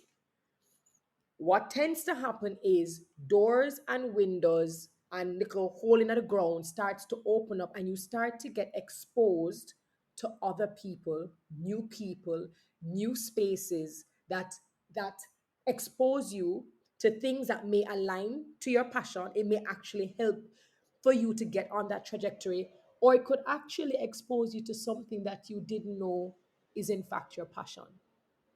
When I speak to youngsters, and a lot of people don't like to say it, a lot of the times we believe we know what our passion is early on out. Mm. And sometimes we don't. I studied veterinary medicine, and if anybody asked me or told me in 20 years I would be doing what I'm doing now, I would have told them, you're crazy. Had 26 animals, vet med was it. Went to school, got the grade, did everything right. And then I realized, oh, host, media, communication, but I don't know what that is. I don't even like it. What is it? And I've come to realize that that is my passion. I think we kind of have to sometimes ride the wave. I think it is more important for us to be more curious than we are passionate, to be very honest. I think it is, if I could tell youngsters anything, I would tell them be curious, because by being curious, you leave yourself open to be in any space where you can absorb and assimilate and internalize, and then find out if what you thought was your passion is really a passion, or if you should stick to this thing that you thought wasn't your passion that turns out to be your passion. But everything is not going to all happen the way you like it. What I will also say is start to build communities and become part of communities that you can dibble and dabble in to see if what you say you're passionate about is true. We find more youngsters getting their art in galleries because they are part of intentional communities that showcase art, black art, or whatever it is. So you also have to be active. You're not always going to get the support of your family or your friends. So you might be getting your information, insights, and support from communities that already exist and can also be launching pads and stepping boards or stepping stones for you where your passion is concerned. So I'd say you have to do two. You have to move with people who are moving in the space where you're passionate about, because they will leave breadcrumbs that will assist you along the way if that is where you want to stay. On the flip side is you have to be practical, and you have to accept the jobs that you can accept now. Be curious, learn on the job, Those skills will always be transferable, and you will also be able to discover more parts of you and capacity and even new passions. That's my honest answer to one of the most difficult questions I've ever gotten. Now that yeah, like I tell you, you're bad, and It's a you know, hard question.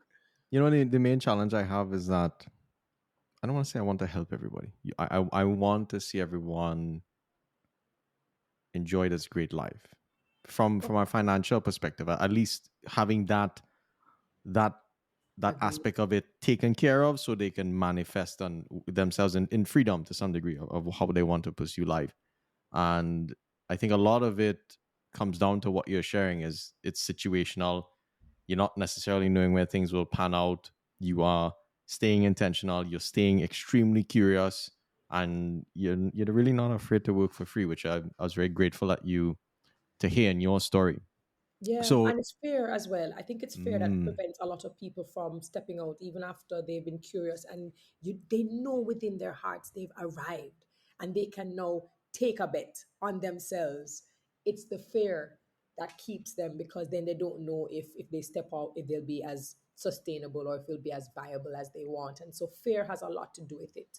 But if you're mm, already good at applying yourself and you have the right attitude in any space you're put in, then it means that you'll always be able to make money. yes, If you get the attitude and the approach right, then no hmm, matter where they put me, I'm going to always make money. yes, okay. So that gives you the confidence to pursue this Absolutely. fearful activity. Absolutely. Hmm. Okay, so I will, if you can grant me a couple of minutes at a time. I don't know what your schedule is like. You could I get have another hour if you wanted, Mark. I They promise you. don't This is say a thing. You fantastic see other people that come and say thing. And when people take it up on your word, all you gonna say, oh wow, break I this up take into part one and part two. So yeah, all right. I'll take a couple of minutes because I think I do have, based on my research on you, I do have some very important questions. So you're a mom, okay, and I've Yes. seen videos of you and your daughter, and they're very beautiful. And I saw your talk on sort of having those real conversations with your parents, and they just kind of showing you the world in a real way and not making you feel too weird about it. And I've been fortunate to have my parents. I could go tell them all kind of thing. And so most Nice. things that you can't really tell your parents, I have the coolest parents in the world. And They that's rare. That's rare. And that has given me a lot of freedom to really build a strong relationship. But here's a I'm 100% sure you've never gotten this question. So in your path, there were many difficulties, there were many unknowns, Hmm. and you have been forging this new path, going through the bush, and you cutting your track to to your final destination. And to some degree, I think as a parent, I'm not a parent, by the way, but I've seen this in my parents where they struggled growing up, so they gave me, a very well paved path, in my opinion. And I think what I've discovered is when the path is paved too well, you get staying comfortable is very easy. And How, as a complacent. parent, Hmm. do you balance that with the how much pain do you expose your child to, essentially? What are your thoughts there? Great question. I think there's a quote that says, "Hard times create great people. Great people create good times. Good times create weak people." Mm-hmm. I've never gotten that question, but it's a conversation that I have a lot with my closest friends, because it's something that I'm extremely aware of. It's something that stays on the forefront of my mind. And I've come to realize, and I say it all the time, for those of us who understand struggle and understand rejection and understand humble beginnings in different degrees, we were hungry to be successful. We had to know how to survive regardless. We had to know how to maybe wash our uniforms with a bottle of water because your water get cut off. There are Mm. certain realities that, because we had to overcome, we've had a different approach and even mentality to how we deal with life. And what I said to myself was, I made this promise to myself, and I made my promise to my daughter, and I speak very frankly with her. For those of you listening, she just turned 11. I told her one of the worst things you can do is, as a parent, I believe it's a great injustice to create entitled children, Mm. spoiled children, children who believe that the entire world revolves and exists only for them, and that they will always get yeses in this world. I think you do them a great injustice as individuals to grow to be amazing individuals, but you do a great injustice to your community and your nation and the world, because we are the ones who now have to deal with your child as an adult. Mm. This child becomes a CEO, a supervisor, a co-worker, a partner, a best friend, and they wreak havoc in the lives of people simply because they've been accustomed to just getting everything they want, how they want it, when they want it. It's something I'm very passionate about. And so, even though my daughter will never know probably what it is like to take the bus in Jamaica, for example, Yes. like if you travel and the mode of transport is train and bus, then we'll take it. But she's growing up in a car that I didn't. I grew up taking the bus and having to be squeezed out as a schooler. There's certain struggles that I experience that she will never experience. However, from our conversations, I made it very clear. If you see something that you want, or you will have to earn it. And you will have to earn it not just by getting good grades, because grades are not the only thing that maketh a man. It's also your Mm. attitude. Yeah. And so you can't just be bringing in straight A's, but your attitude stink.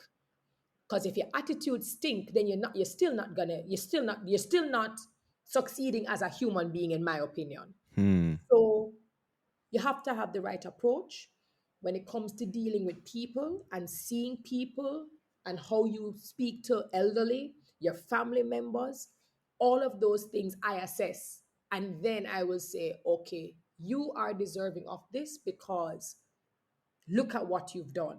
And when she does things that are endearing, I make sure that I acknowledge it, because I don't also want to be a parent where only when you do something bad, you're nah, nah, nah, nah.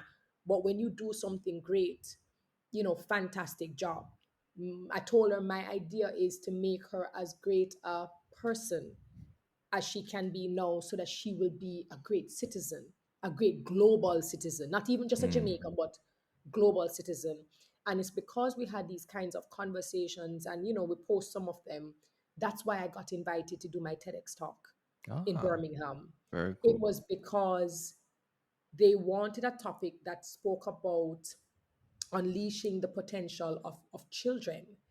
And for me, what I added was by teaching them things that we don't typically teach them culturally. And it was about inclusion, diversity, autonomy, and empathy. And so for me, she earns based on those things.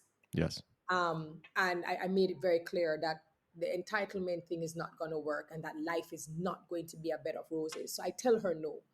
And you have to deal with that no. And how do you counter my no? Do you Hmm. negotiate that no? Or do you go in a corner and whine? And I observe Interesting. all of those things, and then I present it to her and I say, this is what you did. Was this right? And so she's now able to come to her own conclusions. She now knows how to manage no's and how to manage things that don't go her way. And that's important to me. Great, great. I appreciate you sharing that, because I think I see, it's a pattern that you see people become successful, and their kids are given, as you're saying, a good life.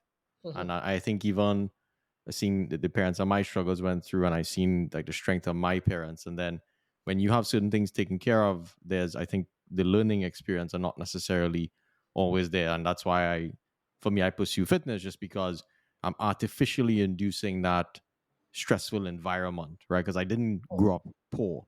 I oh yeah, didn't, you for know what I mean? sure. Like I had a lot of things growing up. I wasn't like crazy rich or anything like that. But my parents gave me the opportunity to experience a good life. Yeah. And now I'm also very intentional about hold up.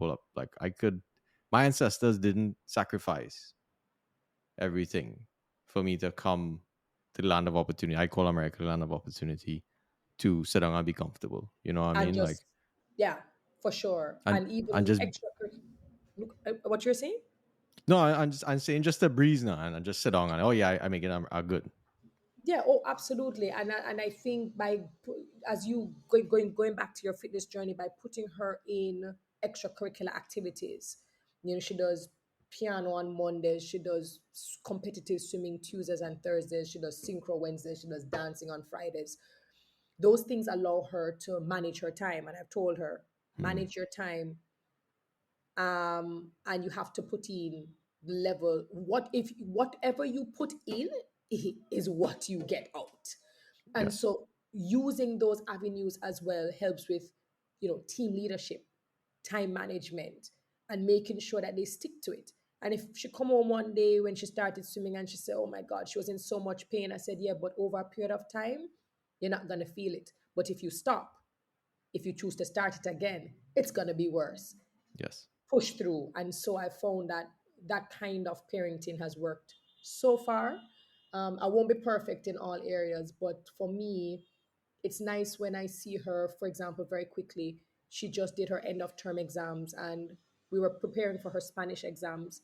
They're learning parts of the body in Spanish, and the teacher gave them activities: speaking, reading, writing, running, and then asked them to write the corresponding body parts. And so she puts, for speaking, she puts mouth, hands, finger. And for reading, she puts eyes and fingers. And for a second, I was like, huh? And then I realized for speaking, it was hands and fingers for sign language. And Hmm. for reading, she used fingers because blind people use braille. Whoa. And it was one of those moments where I had the warmest, fuzziest feeling in my heart. And I was like, you're killing this parenting game. Like, you are on. Like, it's one of those times when I really wanted to just be like, can we celebrate you right now as a parent? Because one of the things that I wanted to be intentional about with raising her was exposing her to communities with people with disabilities and thinking about them at every process. If Hmm. you're doing something and it does not include or cannot include someone with a disability, the process is wrong. The system Wow. is wrong. And so the fact that in just that simple Spanish exam or test revision, she thought about communication, not just based on her and who she typically sees. I think that was probably one of the proudest moments of my life as a parent. So I think in anything that we do, we kind of have to be the example. We have to be the standard, and it can't just be do as I say, not as I do. And for them Yes. to really increase their capacity, they have to see us doing the same. Hmm.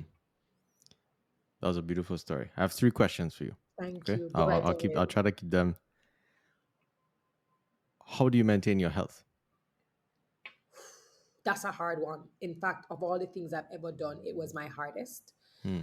Um, but over the period of time, I kind of just made very important decisions. I do my pap smear um, every year. Things that I would never have looked at a pap smear. I really didn't care about it. But I realize now, if I plan on trying to do this and have impact for as long as I want, my health comes first. And if my Hmm. health goes, everything else goes.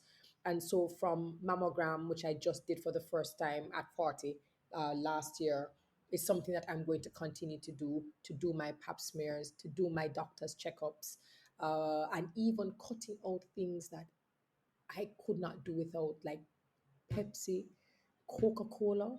I was Hey, you going have Pepsi and through, Coca Cola? I I wouldn't was have expected that. what? I was Serious? going Hmm. through 4 liters easily, What? 4 liters a day. Ooh. If you A put a, who? Hold up, hold up. A who? A day? this is a Wow.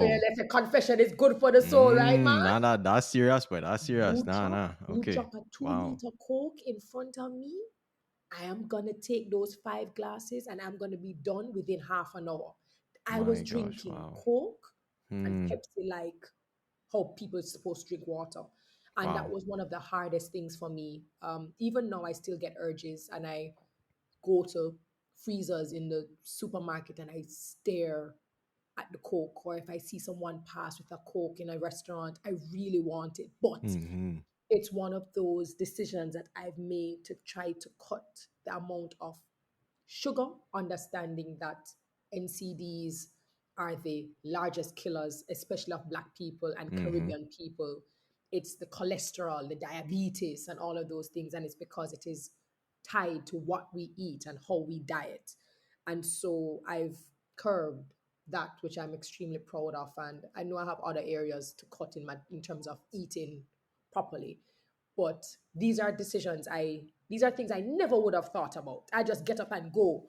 But now I realize I have to set an example, not just for myself, but for my Mm-hmm. daughter who is also coming. So she's really big on dieting now and drinking more water. And she's helping me as an accountability partner.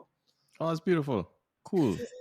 I think it's one of my joys to see both parents and their children engage in health activities. I was very fortunate growing up that my dad had a very good gym in our home, and I would invite people. So I've grown up lifting weights and seeing that and seeing him do it. I'm like, oh, I have to do this, and it left. He basically taught me how to grow old, and seeing him at he's Right. about to turn 68 and he's still sending me like bodybuilding pictures, and the man arms bigger than mine. I say shit that I step up my game here, understand?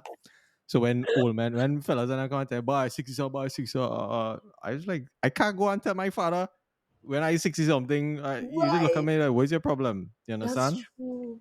I haven't made it to So the gym though. Boy, Mark, the gym thing, I know I'm not the gym. You can't no no get no to no the no gym. no no no. Okay, after this Mark, conversation is me and you because Mark, the gym thing, boy. I not in the gym. Like it's one of serious. the biggest, the most asked questions I get. Hmm. Um, they I are was asking, you know. people ask me about my leg routine and my stomach routine, and I'm just like, listen, y'all lucky you even saw me take the stairs to come up on this stage. Hmm. Hmm. I'm gonna chalk it up to genes. My family is generally, small built Yes. Asian on my father's side, and everyone is generally small. And so I tell people that I think I've won the gene lottery where that is Hmm. concerned. Okay. The Okay. gym conversation, boy, that's something we're gonna have to have like in WhatsApp. Yeah, yeah, yeah. I'll just share one secret. I think the best investment that you can ever do in your life is home equipment. Okay. So without home equipment, it is almost virtually impossible to maintain your health from a working and be consistent with working out. So Hmm. you always need at least one little piece of equipment, and especially when it comes to organ health. Organ health is very important, and very similar to you. I had a sugar change recently, so like I have a six pack thing, you're looking lean. And for a period of time I was going through, like I would go to this pie shop and I'd spend 100 US in pies because she was making like fresh pies. 100 US a week. This is Sweet tell you, tooth. right? So my sweet tooth bad, bad, bad. But naturally, I think as you get older, you start to pay attention to blood flow. Okay. Yes. And then one day I was watching my ankle. I had an ankle injury and I find this thing taking long to heal. But I was watching the veins on my ankle and I find it was looking kind of old and viral key, the Hmm. varicose vein kind of thing. Yeah, yeah, yeah, yeah. And I see that ain't looking. And one night I ate a piece of key lime pie and something just kind of hit me. It said like, "Hey, you're poisoning yourself." And so I took a break and took a break from the dessert, and the amount of energy that I had, because I always been falling asleep as a child. Like that's why I didn't like school, because I couldn't stay awake. And doing Got blood you. work and stuff, I realized I had iron deficiencies. So I didn't even realize my whole life I probably had an iron deficiency as a child. Because all in school, I would go to school with a pillow, No energy. No no energy. energy, Hmm. no Hmm. energy. Like I'll fall asleep at any time. Even in my PhD, like everybody knows me for sleeping under my desk. Right? I I had a big I had a pillow, a mat, and I wouldn't go home. I'll just sleep and wake up. You do work, and so that became a routine for me. But when I started to pay more attention to blood work, I think that's very Yes. important as we get older. And Hmm. then just learning from my dad, just in very intense exercise is critical for organ health. Because otherwise, them organs and them, remember every day the organs and them just chipping away and they're going down, eh? So, and And I think that pain tolerance is a very important. That is the, in my opinion, Mhm. based on my experience, that is the most critical lesson for a parent to transfer to a child. Yeah, This notion of tolerating physical, mental, and emotional pain. pain. If they can, if a child has that, they can endure anything. The You see what I'm saying? resilience. Absolutely. That So capacity. Wow. that's a perspective I'll share. So my last two questions. I learned that you're an avid reader, which I am desperately. If you see it all my books, I consider myself a wannabe avid reader because I tend to read slow. But I I surround am. I surround myself with books so I feel better. All right, so I could pick up and read a page or two. That works as well. Yeah, and I have very good intentions at least, and I recognize the importance. What would you say to someone or people that they don't have reading as a sport in their life? I would call it that, Yeah. and the importance of taking that into account. Ooh, this is an easy one. I love this question. Alex, who is again my executive liaison, when he came on board about a year and 6 months now, my only contractual stipulation with him is that he had to read a book a month. That was it. Mm. Oh, cool. Like, you can work from home, you can do anything you want to do, but you must read a book a month. Number one, you always hear readers are leaders, and everybody always uses that. But I think one of the reasons why I people consider me to be so eloquent and articulate, and I connect a lot of dots, and I find relatable moments to put things together, is because I read a lot. Hmm. So I always have points of references. I always have things that I can say, hey, I was reading in this particular book, and it adds richness to not only your knowledge but to conversations, and you can create aha moments because you are the reader. And so for me, I've always told persons, it's good when you can be a creator and not necessarily the consumer all the time. It's great when you can create these aha moments, or these moments where people said, I didn't know that, because you read. Now, where it gets tricky is, for many of us, we lose our love for reading along our academic journey. We Yes. start to focus a lot on the books that help us to get the grade to pass. And as soon as we start to get into the professional world, we really are just dibbling and dabbling. If we're going back to school for our masters, then we start to pick up books again. But generally, we're kind of scrolling. We might read a one article, or we're reading just the headlines on social media. And so our attention span has gotten shorter. And the idea of reading anything over 150 words, it's like, oh my gosh. Where I will tell people is, you're going to read books that you will not like, and that you won't like, but you won't know unless you start. Hmm. What I love about the internet, and where tech has worked for me as a book lover, is that there's so many communities, so many reviews. You can type in the kind of books you want, the kind of themes that you like, and literally communities and keywords will say, here are some books we recommend, which helps to make that overwhelming decision of which book to choose so much easier. I will tell people, if you start a book and you realize it's really not the book for you, do not feel compelled to finish it. Some of Hmm. the biggest avid readers in the world use DNF, did not finish, meaning it takes too much time and effort and energy to complete something that you really do not like, does not add value, and drains you more than anything. That's not what reading a book should do. And you have the choice, guilt free, to say, DNF, let me find something else. And what I've come to realize, like everything else, going back to your fitness journey, is once you start and you get hooked, or you start on a great book that makes you go, whoa, you want to pick up another one. And what Hmm. I do in particular is I alternate. So if I do a nonfiction like Malcolm Gladwell's Outliers, which is easily my top three books of all time. Okay. Okay. If I do Malcolm Gladwell's Outliers to read as fiction, I'm gonna break it up with something that is fiction, Anxious People. And then I might go to Adam Grant originals because that's another nonfiction that's going to give you a lot of, wow, I did not know this.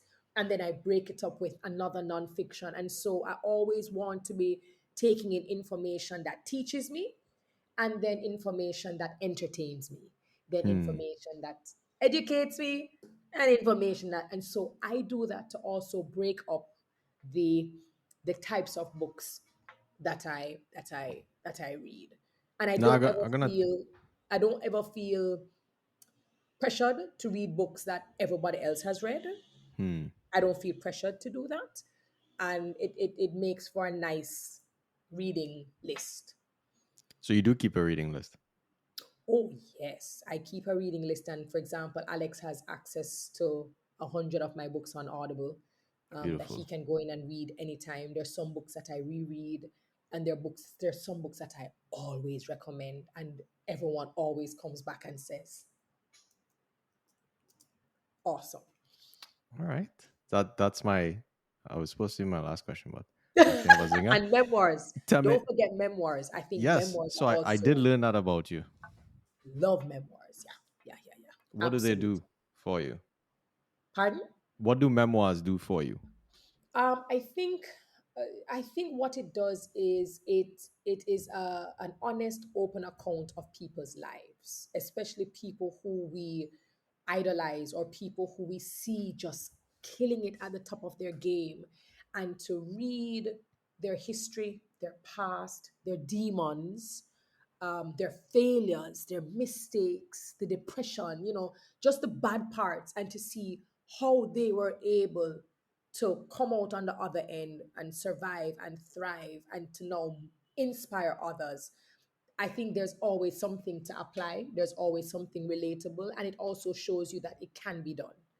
Yes. It too can be done, and this Hmm. too shall pass. And so I tend to like great memoirs as well.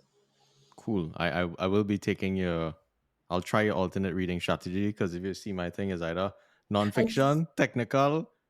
If you're learning, you're wasting your time. So I think I do need a little bit of shaking because I've found like my reading, my joy for reading is decreasing, but my anxiousness to read is increasing. yeah, yeah, and I tell people as well. There are some of us who will read 50 books a year. Some of us who read 200 books a year. But if you are starting out and you read one good book for the year, you've already done a very good thing. So Cool. don't look at the numbers of bookstagrammers who are accustomed to reading. And if you don't like print, try audiobooks. I will always tell people audiobooks are an amazing alternative for persons who may not have the time to sit down physically, or who may doze off when they read physical books. There's a lot of production value in audiobooks. I see. Makes sense. Okay, so this is my last question. I have You many more, sure? and we're gonna make sure under the part two. You seem very intentional about the mark. I would say the mark that you want to leave here, and I imagine it's the example that you want to show your daughter before you depart from her in your lifetime. What's the dream? I think the dream for me would have been to enter this world and pass through this world as myself, Mm, completely authentic and true to who I am. But because of my desire to be thoughtful and mindful about everyone else around me, that in my words and in my actions, it will inspire them to go and do the same. I think I want to be remembered as someone who just tried her best to always bring light and brightness and laughter and love and life to a space. And someone who, regardless of where you put her, she always tried her best. I think that ultimately is my dream, is my dream. beautiful. Well, we hit the 2 hour mark, and I've thoroughly Wow, enjoyed. really? Yeah, I'm so sorry. yeah. No, this is yeah, here's the interesting thing, yeah. And this is I think very applicable to I think your life and how you've navigated there is the mechanism of what you should do to progress in how society is telling you to manifest your gift. For instance, everyone should say, hey, don't go more than 20, 30 minutes on a podcast. Nobody will listen. I don't do this podcast so that millions of people listen. I do this podcast for if one person took something and they did something, I would have That's spent my all. life in a good way. So I think for me, these longer form conversations, to me, this is history. And I've enjoyed it. I've learned a lot. And I think I Thank have you. many things with which to level up in my own pursuit of my gifts that I'm discovering along the way, because now I'm in a position to maximize those gifts. Before I wasn't, I Yes. had to do what I had to do, and I think I'm enjoying it, and I'm feeling when I saw you and I saw you speak, I'm like, oh, that's what I could become. Yes, absolutely. And better. And better. That's what I that's why I was grateful to have experienced you speak. And like I Thank said, you. I think many people might not see the lens with which I've seen the importance of your work and the care and specificity and intentionality with which you put into your work. But I come here as a very curious student, and Thank you. grateful to learn always. So I um, appreciate that. I appreciate that. And as much as I don't do interviews a lot. I appreciate interviewers who take the time, who really take the time to ask the questions that no one else asks, and to dive deeper and to explore depth of a person that many don't ever seek to because they're too stuck at the surface. I thank you so very much for honoring me with the kinds of questions and the thoughtfulness behind the questions, and for just recognizing what I put into my craft. Again, it is my sincerest gratitude to you. Thank you. much appreciated. All right, we'll have a part two for everybody. We will see how people feeling. Eh? Absolutely. And Cool, when I cool. see you next, make sure I get my curry, I'm a roti, I'm a Nah. olori, I'm a doubles. You just make sure you ready in the gym to eat all the food. Don't come and tell me Oh you want to God, gain my weight and oh them kind of thing. God, You oh understand? God. Cool. All right. Well, it was a blessing, and yeah, Thank you. we'll catch up in a bit.